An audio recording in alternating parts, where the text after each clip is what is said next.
ভারতে চালু হচ্ছে নতুন প্লাস্টিকের নোট। কোন কোন নোটে পরিবর্তন আসতে পারে? 10 টাকা, 20 টাকা, 100 টাকা এবং 500 টাকার নোটে পরিবর্তন আসতে পারে এবং এই নোটগুলি কিন্তু কাগজের নোট থেকে প্লাস্টিকের নোটে হবে। তাহলে কি পুরানো যে নোটগুলি আছে সেগুলি বাতিল হবে নাকি? প্লাস্টিকের নোটে কী কী সুবিধা রয়েছে? কবে থেকে চালু হচ্ছে প্লাস্টিকের এই নতুন নোটগুলি? বিস্তারিত জানতে পুরো ভিডিওটি শেষ পর্যন্ত দেখুন। বন্ধুরা, এবার কিন্তু প্রচলিত কাগজের নোটের পরিবর্তে আরও টেকসই পলিমার নোট চালু করা হবে, যেটা প্লাস্টিকের নোট। কোন কোন নোটে পরিবর্তন আসতে পারে?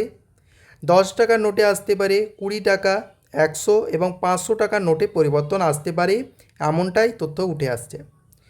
তো আজকের এই ভিডিওর মাধ্যমে আমরা ভারতীয় নোটে যে পলিমারযুক্ত অর্থাৎ প্লাস্টিকের নোট হচ্ছে, তো পুরানো কাগজের নোটের সঙ্গে প্লাস্টিকের নোটের কি কি পার্থক্য রয়েছে, অর্থাৎ প্লাস্টিকের নোটের বৈশিষ্ট্যগুলি সম্পর্কে জানব এবং কবে থেকে চালু হবে এই নোটগুলি এবং এই নোটগুলি চালু হলে পুরানো নোটগুলির কি হবে সেই সম্পর্কেও বিস্তারিত তথ্য দেওয়ার চেষ্টা করব। তো এখানে বলছে যে ভারতীয় রিজার্ভ ব্যাঙ্ক অর্থাৎ আরবিআই কয়েক দশকের মধ্যে দেশের যে মুদ্রা ব্যবস্থা অন্যতম বড় পরিবর্তনের জন্য প্রস্তুতি নিচ্ছে, অর্থাৎ মুদ্রা ব্যবস্থাপনায় পরিবর্তন আনতে চলেছে আরবিআই, যেখানে কিন্তু প্রচলিত কাগজের নোটের পরিবর্তে আরও টেকসই পলিমার নোট চালু করা হবে। পলিমার অর্থাৎ প্লাস্টিকের নোটের যে নতুন করে চালু করতে চলেছে।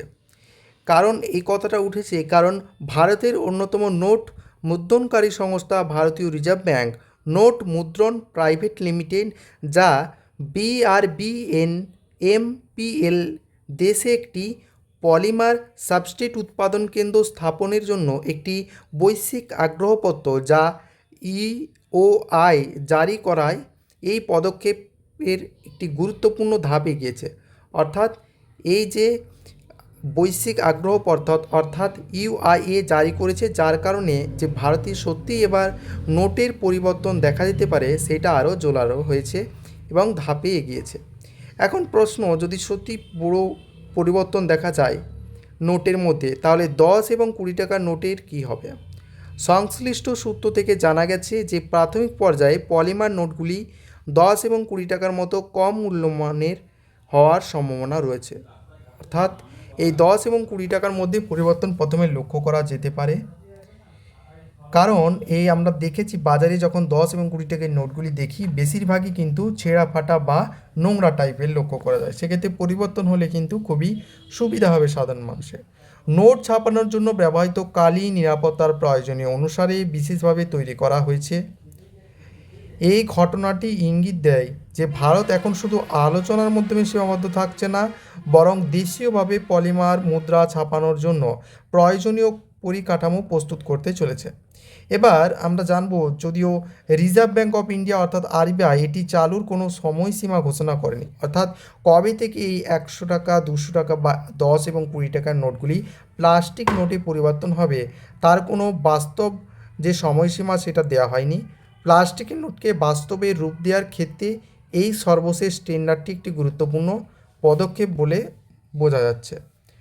বর্তমানে ভারতীয় নোট একাধিক সুরক্ষা বৈশিষ্ট্য তুলাভিত্তিক কাগজে ছাপা হয়, ফলে পলিমার নোটে এক বিশেষ ধরনের প্লাস্টিক সাবস্টেন্স ব্যবহার করা হয়, যা শুধুমাত্র মুদ্রা ছাপানোর জন্যই তৈরি করা হয়েছে।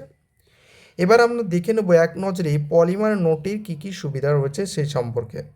নাম্বার 1-এ যেটা রয়েছে যে কাগজের নোটের চেয়ে অনেক বেশি দিন টেকে। নাম্বার 2-এ রয়েছে এগুলি পানি, আর্দ্রতা ও ছিঁড়ে যাওয়ার জন্য প্রতিরোধী। নাম্বার 3-এ রয়েছে এগুলি কম ময়লা শোষণ করে বলে বেশি পরিষ্কার থাকে এই নোটগুলি, অর্থাৎ পলিমার নোটগুলি। এবং এই পলিমার নোটের আরও অন্যতম সুবিধা যেটা রয়েছে, এগুলি স্বচ্ছ জানালা এবং উন্নত অপটিক্যাল নিরাপত্তা উপাদান সহ আধুনিক জাল প্রতিরোধী বৈশিষ্ট্য অন্তর্ভুক্তি করা যেতে পারে। এগুলি দীর্ঘ জীবনকাল, সময়ের সাথে সাথে প্রতিস্থাপন খরচও কিন্তু কমিয়ে দেয়। তো এই ছিল পলিমার নোটের সুবিধা এবং কবে থেকে চালু হবে তার সম্ভাব্য একটি আপডেট।